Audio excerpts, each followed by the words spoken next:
Hola, buenas tardes. Un gusto para mí estar. Es la hora un poquito difícil. Espero que después del almuerzo hayan tomado un café o algo, por favor. Pues, y espero no dormirlos además. Digamos que lo que les quiero contar, y como ven ahí en mi presentación, yo no soy ingeniero, yo no soy programador, yo no tengo código, yo no he hecho código.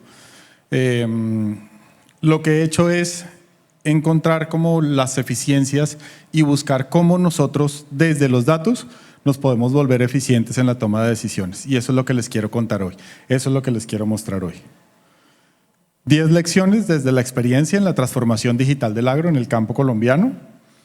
Y arranco, esto es una fotografía que toma Airbus. Airbus tiene una división, la Airbus Aerial, que es muy fuerte en el tema de drones. Y es además un libro que tiene un periodista norteamericano que se llama La Tierra es plana. El periodista se llama Thomas Friedman. Y la Tierra es plana porque entre nosotros, incluyéndolos a ustedes, han contribuido a hacer esto, y es achatarla. Cada vez la estamos aplanando más. ¿Y saben por qué? Por la información, por la data. Yo en este momento estoy en capacidad. Yo vi cuando los chilenos dijeron, o había un meme, tal vez es de los peruanos, que dice que los chilenos dicen que la selección peruana es de Chile. Yo lo vi en mi país. ¿Por qué? Porque la información pasa tan rápido que todos nos damos cuenta. Ya entendemos la divergencia que hay entre Chile y Perú, y nos hemos dado cuenta. ¿Por qué? Porque la información fluye muy fácil, la información fluye muy rápido. Y es consecuencia de nuestro trabajo, es consecuencia de lo que estamos haciendo día a día. Ustedes también son responsables por la cantidad de información que pasa. Si quieren, a las personas que van llegando, los invitaría de pronto a que se acerquen un poquito hacia este lado. No sé si en esta pantalla se ve mejor. ¿Qué les quiero mostrar? Son 4 puntos: digitalización en los cultivos de palma de aceite, el tema de IoT aplicado al campo colombiano, a los cultivos de caña, arroz y flores. Hay un sistema, alguien lo preguntaba acá, en lo que tiene que ver con contaminación. Es un sistema que además nos ayuda a controlar la calidad del aire, o digamos a medir la calidad del aire, y contarles un poco cómo afecta esto en el agro. Y además 10 lecciones aprendidas. ¿Qué hacemos con todo el tema de tecnología? Hacemos herramientas para mejorar toda la gestión agronómica, mejorar el cuidado de la tierra, generar eficiencias, cómo impacta productivamente, cómo impacta financieramente, mejorar la atención de las enfermedades, y además decirle a los dueños de los cultivos, a la aseguradora: oiga, yo estoy cuidando mi cultivo y yo lo impacto financieramente. ¿Qué hay en palma de aceite? Colombia es muy fuerte, entiendo que Perú igual tiene unas zonas de cultivo fuertes. ¿Qué hacemos nosotros? Poner unos sensores, las plantas tienen unos sensores. ¿Cómo las recogemos? Recogemos con un dron, con un UAV, una unidad aérea no tripulada, o sensores en tierra. Lo transmitimos y lo almacenamos en la nube, y finalmente generamos un dashboard de medición y de estadística. Tal vez no estamos tan avanzados como el ejemplo que nos mostraba Iván antes, pero esto es, digamos, lo que se ve en una fotografía RGB, y es lo que ve el ojo. ¿Qué hay que hacer? Normalmente los cultivos de palma tenían un seguimiento más o menos del 5% cuando son extensiones muy grandes. Lo que se hace ahora es que nosotros tenemos la capacidad con el dron de ver todo lo que está pasando en mi cultivo. Yo soy capaz de ver la hoja flecha, que es la hoja principal de la palma, y yo logro verla a través de esta fotografía. Yo veo si mi cultivo tiene clorosis, si tiene amarillamiento en las plantas. Eso es lo que yo estoy viendo. Y acá le meto tecnología y digo, ok, ¿cuánto tiene? ¿Cuál es la cobertura foliar de cada palma? ¿Sí? En este cultivo, que se ve muy bien organizado, funciona muy bien. Hay algunos cultivos en los que se traslapa una palma con otra, y de pronto en esos momentos hay algún problema para la tecnología, pero finalmente así se ve. Y acá yo les estoy diciendo ¿Cómo es el índice de vigorosidad? La cámara multiespectral es capaz de ver y por refracción encontrar el nivel de clorofila que tiene la planta, que tiene la palma, y decirme si hay puntos rojos, como los que ven, o puntos amarillos o puntos verdes. Ese índice de refracción, que se llama el índice de vigorosidad, nos muestra, oiga, la palma, señor palmicultor, que lleva 7 años cultivándola, tiene que tenerle cuidado, porque lleva 7 años invirtiéndole a una planta, ¿sí? Entonces, ¿cuál es en la que hay que hacer a tenerle mayor cuidado? Y con unos sensores en tierra, además, hacemos una medición de la altura, que hace, digamos que lo que nos permite también son puntos blancos en los que hay que tener precaución, hay puntos azules que son los de mejor performance, los de mejor desempeño de la palma, ¿sí? Y como también decía Iván, porque hay unas zonas como esta en la que todo está muy bien, pero hay algunas plantas que no tienen el mismo desempeño que otras. Para esto nos sirve. Esto es el mapa de normalización, de homogeneización del cultivo. Así se ve. Esto es ponerle data al cultivo de palma. Información, como les decía, información en tiempo real que nos permite tomar decisiones. Esto no es subjetivo, es completamente objetivo. Hay unas alertas automáticas parametrizables que me dicen cuándo tengo que ponerle yo atención a una zona o a un surco del cultivo. Tomar acción nos permite tomar acción y nos permite optimizar. Son unas cifras también de lo que ha pasado en Estados Unidos con el tema de tecnología. Y nos permite además hacer esto es el mapa completo del cultivo. Es una zona de Colombia que se llama Puerto Gaitán, que es una zona muy fuerte en el tema de cultivo de palma. Podemos calcular las áreas efectivas, podemos hacer una identificación de todas las líneas. Entonces hacemos una identificación línea a línea de cuántas palmas hay para hacer un censo, para determinar el área cultivada exactamente, lo cual es bueno para el agricultor, para nosotros que le ponemos tecnología y además para quien tenga que hacer una medición. Por ejemplo, las compañías de seguros, en algunos casos hacen unas mediciones específicas. Cuando hay siniestros, digamos que deberíamos tener exactamente cuál es la cantidad de plantas que tenemos cultivadas.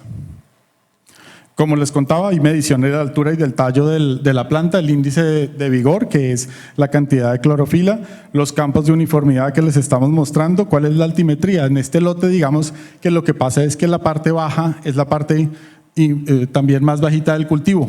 Quiere decir que en el nivel de riego o el sistema de riego tiene que tener en cuenta esa caída, esos desniveles, ¿no? Nos sirve para determinar cómo vamos a hacer llegar agua a esa zona más baja para que no se vaya a inundar. Digamos que también hay un modelo digital de la superficie que es y una reducción de algo que se llama la eutrofización, que quiere decir la cantidad de agua o la cantidad de desechos que nosotros le pasamos a las corrientes de agua. Eso nos permite hacer una reducción. ¿Por qué? Porque por temas ambientales estamos protegiendo la fuente de agua, que es la que nos interesa. Y pues el tema de detección de enfermedades, como les decía, hay identificación de clorosis, que son las hojas amarillas que le pueden pasar a la palma. Se puede detectar pudrición basal, pudrición del cogollo o la hoja bandera que se cae. Cuando además nosotros aplicamos sensores en tierra, lo hicimos basados en varios principios y en varias realidades, y es que según la estadística del Banco Mundial, entre el 70 y el 80% del agua que se consume en el mundo está dirigida a la agricultura, ¿sí? Es decir, los agricultores consumimos muchísima o consumen muchísima agua, por eso es tan importante tener precaución.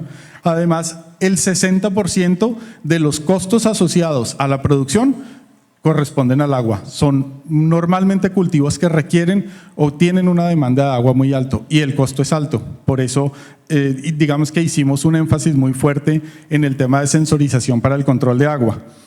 Y entre 25 y 30 años se debe hacer un incremento del 70% de la producción agrícola y no tenemos tanta área.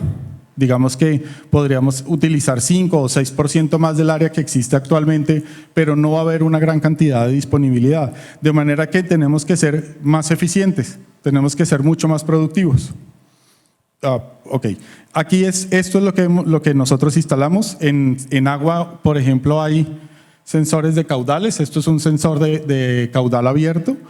En Colombia se utilizan los distritos de riego y los distritos de riego suministran agua, por ejemplo, a los cultivos de arroz que son altamente consumidores de agua, pero el distrito de riego no cobra normalmente sino la mitad de lo que debería cobrar. ¿Por qué? Porque no hay control de agua. No hay control exacto de lo que se está suministrando. De manera que estos sensores lo que hacen es identificar qué caudal le estamos suministrando al cultivo y es crítico para el distrito de riego. Esto es una estación de clima, la estación más sencilla de clima que mide humedad relativa. Ya vemos cuál va a ser el efecto de esto. Y en suelos lo que identificamos es conductividad, que quiere decir la cantidad de agua que tiene la cantidad de agua, la corriente, cómo nutre el cultivo, o si hay saturación de agua o si hay necesidad, requerimientos de agua.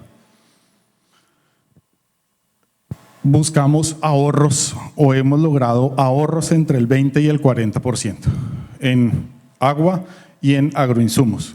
¿De qué depende? También depende del tema en Colombia, digamos que hay un poco de desorden a veces en la información y entonces cuando hay más desorden para nosotros puede ser más eficiente. Entonces somos más eficientes incluso cuando hay un poco más de desorden en la información del cultivo porque el agricultor de pronto no la tiene. Lo que nosotros hacemos es formalizarle y entregarle ese ahorro. ¿Qué vemos como lección? Alguien lo preguntaba en la sesión de Iván. Lo primero es, así como damos un precio, demos un ROI. ¿Cómo retorna la inversión al agricultor? En cada caso es distinto. En el caso de palma nosotros utilizamos el valor que tiene la palma durante los 8 años de cultivo y ahí podemos calcular un mejor ROI, un mejor retorno sobre la inversión. En cultivos de pan coger es diferente. Los cultivos de papa, los que tienen un ciclo corto, que son cultivos de 6 meses, ahí el retorno es diferente. ¿Qué nos dimos cuenta también? Que solamente el dron es muy costoso, entonces combinamos dron y satélite. El dron pasa de pronto la primera vez y en los siguientes ciclos lo hacemos con satélite y es más eficiente para el campo colombiano. Tenemos realidades económicas muy diferentes a las de otros países y entre Colombia y Perú el agro es muy similar. Entonces tenemos que preocuparnos mucho por cómo es el costo. Ir a volar un dron implica llevar un equipo, ir a llevar el dron físicamente, que normalmente es un equipo muy grande, y hay unos drones que utilizamos que vuelan 100 kilómetros y hay que desplegar una fuerza, una camioneta y un equipo humano que vaya y lo recoja 100 kilómetros después. ¿Cuánto cuesta eso? Es costoso, yo lo entiendo, pero al campo le está generando muchos beneficios económicos. ¿Quién es el cliente? El cliente es la empresa de seguros o el cliente es el dueño del cultivo. ¿A quién se lo están vendiendo? Su proyecto de analítica, de data, ¿a quién se lo venden? ¿O al banco? ¿Se lo están vendiendo al banco para que el banco les dé unos recursos? Entonces el discurso cambia un poquito. La información es igual, pero el discurso puede cambiar un poco. Entonces enfóquenlo, ténganlo en cuenta muy bien quién es el cliente. ¿Cómo lo van a operar? ¿Cuál es la mejor tecnología? ¿Y cómo se transmite la información? En el campo colombiano, por ejemplo, no hay conectividad. Normalmente la red 3G ni 4G funciona. Y si funcionara, un sensor de 3G o de 4G consume mucha energía, de manera que uno tendría que además ponerle o energía solar o conectar el dispositivo. ¿Qué hacemos? Llegaron nuevas tecnologías, llegó Sigfox, llegó LoRaWAN y a través de los protocolos de comunicación de IoT nosotros estamos en capacidad de poner unos sensores fabricados para LoRaWAN o fabricados para Sigfox que están de acuerdo a la ingeniería colombiana o a la tropicalización nuestra que requerimos en el país y además en costo. Entonces esto es tecnología desarrollada en Colombia, hecha por colombianos, que además en el precio nos ayuda a poderlo comercializar. ¿Cómo transmitimos la información si no hay internet, si no hay 3G? ¿Qué hacemos? En algunos casos hemos hecho, digamos, instalación de redes de LoRaWAN, ¿sí? Que son, digamos, instalaciones de las más eficientes. Tiene, digamos, bidireccionalidad en la comunicación y eso nos ha servido en muchos casos. Les voy a contar, perdón, alguien también preguntaba el tema de calidad del aire. Voy a pasar a este tema y ya les cuento un poco del entorno y luego les cuento por qué nos afecta en el agro. La regulación colombiana nos pide medir esos componentes que ven en pantalla. PM2.5, que son las partículas, el material particulado, lo que botan los vehículos que funcionan con diésel, eso es material particulado 2.5, o material particulado 10, PM10, ozono troposférico y otros tipos de componentes. Eso es lo que nos pide la ley que midamos en Colombia. Este ranking del 2015 nos deja a Bogotá y a Lima muy mal parados en cuanto a contaminación de PM2.5, que es el que más se llena el que más nos hace daño en pulmones, ¿sí? Entonces, lo que nosotros hicimos hemos identificado que muertes en el mundo, presupuesto en Colombia nos gastamos en la misma cantidad de plata que en educación y más que lo que nos gastamos en salud, en gastos asociados a contaminación ambiental. Creería que el caso de Perú puede ser muy similar.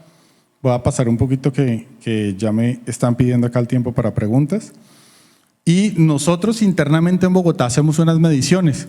La zona de Usaquén, que es una zona especial, yo diría que muy similar a lo que es Barranco en Lima, es una zona que tiene muchos restaurantes, muy comercial.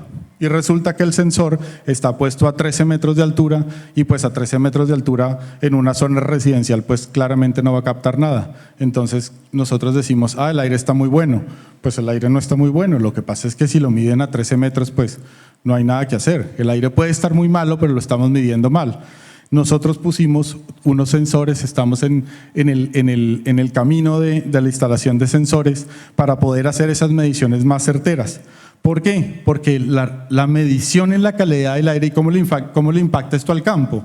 Digamos que la medición de todos esos factores contaminantes le ayudan al agricultor a determinar si lo que está tirando al cultivo, si lo que está poniendo en el cultivo es verdaderamente eficiente o si se vuelve amoníaco o si genera algún residuo nitroso y se va al ambiente, contamina el aire y es poco eficiente en su agricultura. A eso le estamos apuntando con la medición de la calidad del aire. Se pueden detectar incendios forestales cuando hay incrementos súbitos en la detección de partículas de 2.5, pues los sensores de medición de tierra que les decía, e incluso hay unos controles de árboles por medición de la temperatura. Cuando la temperatura es muy alta, los árboles grandes en las vías lo que hacen es crecen sus raíces y generan mayor consumo de agua, pero generan rupturas en las estructuras en las vías. Entonces hay un control de árboles con base en la temperatura que hay en la ciudad. Entonces todo eso nos ha permitido como hacer controles permanentes. Mis últimas 5 lecciones, ¿a quién le van? ¿A quién le dirigen? Al cliente. Si van al cliente, si ustedes le están midiendo la calidad del aire y se lo están comunicando a la persona de Lima o se lo están comunicando a quién, a quién dirigen su proyecto. Eso ha sido muy importante para nosotros. La parte legal igual, lo habíamos visto esta mañana en las conferencias que tuvimos. La parte legal en Colombia exige, la legislación colombiana exige medición de calidad del aire permanente. No se está cumpliendo todavía, pero vamos en ese camino. El software no es oro, es lechuga, es decir, hay que cuidarlo, hay que cultivarlo, no es crearlo y dejarlo ahí, hay que hacerlo permanentemente y como una lechuga hay que cuidarlo, hay que cuidarla. ¿A quién le dirigen la data? ¿Hacia dónde van? ¿Cuáles son sus KPIs? ¿Cuáles son los indicadores que ustedes quieren construir como analistas y como data scientists? ¿Qué es la información que quieren construir? Y una importante para mí que es en tecnología la gente cree que todo se puede. Yo quiero que me mida 1, 2, 3, 4, hay muchas cosas que todavía no podemos hacer. ¿Cuál es el alcance? Para mí eso ha sido una lección muy importante. La ñapa, o la yapa, como le dicen acá, creo, pasamos del ingenio individual al ingenio colectivo. Es decir, entre nosotros, una sola persona no, es más difícil que lo crea, que cree una solución. Ustedes, que son los analistas y los científicos de datos, trabajando en conjunto pueden lograr un resultado mucho más profundo, mucho más largo. Al ingenio colectivo es a lo que estamos pasando.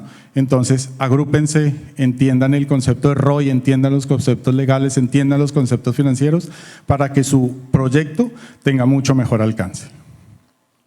Eso es todo, muchas gracias.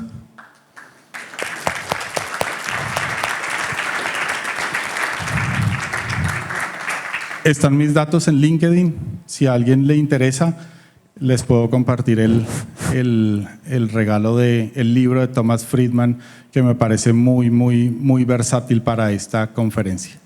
Si hay alguna pregunta, muchas gracias. Bueno, ahí tenemos una primera pregunta. Le hacemos llegar el micro. Discúlpame, por favor.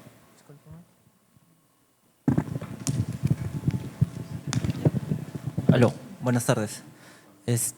Mi pregunta iba por un tema de, mencionaste formalización de los agricultores. Me llegué a entender de que era formalizar cómo ellos manejan su data o cómo ellos registran su información. Y si era eso, quería saber cuánto tiempo les tomó formalizarlos. Todavía estamos en proceso. El colombiano es muy malo para trabajar en equipo. Somos buenos trabajando individualmente, pero para trabajar en equipo somos un desastre. Entonces, ha sido un esfuerzo de uno en uno, casi que de uno en uno. Algunas asociaciones han funcionado. Me parece que en el caso peruano es más fácil porque ustedes tienen asociaciones y los fenómenos, por ejemplo, en producción de espárragos han sido exitosos por el fenómeno de asociatividad. Entonces yo considero que puede ser más fácil el esfuerzo bajo la asociación que individualmente. En Colombia la asociación de palmeros es fuerte, la asociación de cultivadores de caña es fuerte, la asociación de cultivadores de flores también es fuerte. Entonces ese ha sido el esfuerzo, es digamos… la ley el Pareto ha sido, dedíquese a ese 80% de los que lo agremian y el 20% los deja sueltos y los vamos trabajando individualmente.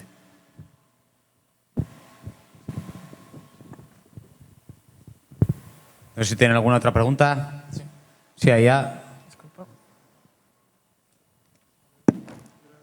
Sí, no, ya te… Hola, ¿qué tal? Tenía una duda sobre el caso presentado. O sea, está bacán porque se ha logrado un nivel de monitoreo, por ejemplo, de las zonas y de la productividad de las zonas. Pero no terminé de entender, por ejemplo, en el caso que has presentado de la palma aceitera, cómo, o sea, el gasto que implicaba, por ejemplo, el sensorizar prácticamente todas las parcelas, si realmente fue trasladado al cliente o no, o la solución permitió más bien producir más y ahí cubrir los costos de toda la inversión que generaba, por ejemplo, toda esa sensorización, ¿no? Quería entender un poco la ecuación, ¿no? Normalmente nosotros le hemos dicho a los palmicultores que el 3% de la eficiencia paga nuestro producto. 3% de la eficiencia al año, que no es mucho. Crear 3% más de aceite. Ahora, hay cultivos en los que definitivamente no se va a poder hacer un proyecto tan grande. Por ejemplo, cuando son extensiones de 20, 25 hectáreas, es muy difícil volarle un dron y un satélite sin impactarle muy fuerte al precio. Entonces lo que recomendamos es trabajemos en extensiones de 50, 75 hectáreas mínimo para poder hacer eso. Por eso buscamos la agremiación, porque las agremiaciones nos permiten que puede que el cultivo no esté justo uno al lado del otro, pero que estén cerca. Y eso nos permite hacer eficientes en el precio. Si no, pues igual creo que Iván me lo confirma acá, y es que cuando los predios son lejanos va a ser muy difícil.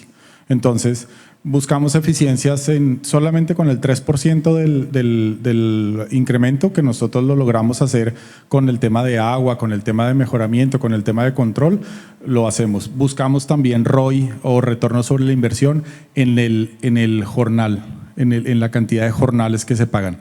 Estamos logrando hacer una disminución en el jornal, en el pago del día a día de los obreros, porque el agrónomo está enfocado en ir a una dirección exacta o ir a un surco exacto, y con eso logramos hacer una eficiencia en costos. ¿Qué tal? Muchas gracias por la ponencia. A ustedes, gracias. Tenía dos consultas. La primera está relacionada a cómo obtenemos la data de satelital. Eso, y la otra es respecto a un tema más social, ¿no? O sea, ¿a qué tipo de agroindustria o una agro de pueblos se está enfocando este tipo de proyectos, ¿no? Porque entendemos que la agroindustria a veces choca con el tema de contaminación, porque por querer sacar mayor productividad tiene efectos colaterales. Entonces, ¿cómo enfocamos nuestros esfuerzos, hacia dónde? Y el tema de las imágenes, ¿cómo lo obtenemos? Voy a responder por la segunda, y es, en el tema social, digamos que lo que estamos buscando es que los grandes agricultores ayuden a los pequeños. Entonces, eso nos ha permitido, bueno, no tanto a nosotros, pero a ellos les ha permitido apalancar un poco la operación. Un cultivador grande normalmente puede ayudar a uno pequeño. Está pasando además Colombia se ha vuelto o se está volviendo una potencia fuerte en el cultivo de cannabis medicinal. La ley colombiana exige que por cada cultivo de cannabis medicinal haya 10% o hasta 5.000 metros cuadrados por cultivo que se le otorgue a un cultivador pequeño.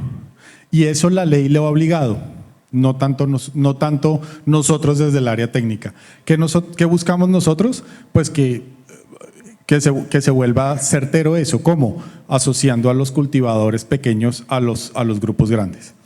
¿Cómo se obtiene la información de satélite? Es una plataforma pagada bajo servicio, es un software como servicio.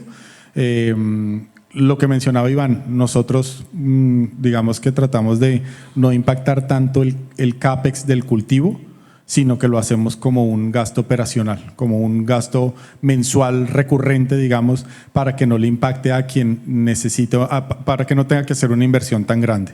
Entonces el satélite nos genera la información, nosotros lo almacenamos y se lo compartimos al cliente.